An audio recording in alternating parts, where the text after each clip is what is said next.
Чыңгыз Айдарбеков белгилүү советтик мамлекеттик ишмер, Кара Кыргыз революциялык комитетинин төрагасы, Кыргыз АСРнин эл чарбачылыгынын борбордук кеңешинин төрагасы жана Кара Кыргыз АСРнин башкы сотунун төрагасы Иманалы Айдарбековдун небереси. Чыңгыз атасынын татыктуу небереси. Мен аны мактай гана аламын. Анын жеке мамилеси дагы дипломаттыкындай сылык сыпайы.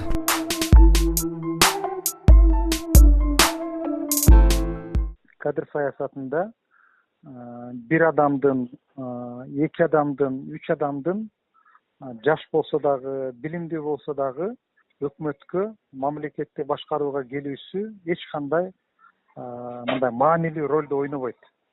Себеби мамлекетте бүгүнкү күндө бир маанилүү өзгөрүүлөрдү жасаш үчүн, мамлекетти бир дурусураак нукка буруу үчүн көп жаңы көз караштагы кадрлардын келиши талап кылынат да. Ал жок дегенде бир өкмөттүн, президенттик администрациянын, жогорку кеңештин жок дегенде бир 50% ошондой көз караштагы адамдар болуш керек да.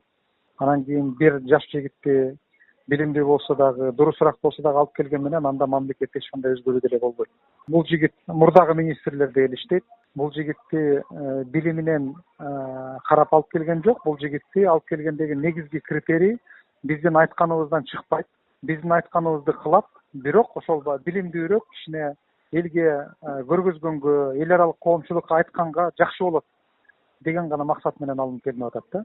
Ошондуктан Тышкы иштер министрлигинде дагы, жалпы өкмөттүн курамында дагы эч кандай маанилүү өзгөрүүлөргө алып келе албайт. Мурдагыдай эле иштейт. Мурдагыдай эле алып кел, барып кел, салып кел менен иштей турган болот. Өз алдынча кандайдыр бир идеяларды ишке ашырууга, өз алдынча чечим кабыл алууга өкмөт дагы, президенттин тегереги дагы ага эч кандай жол бербейт.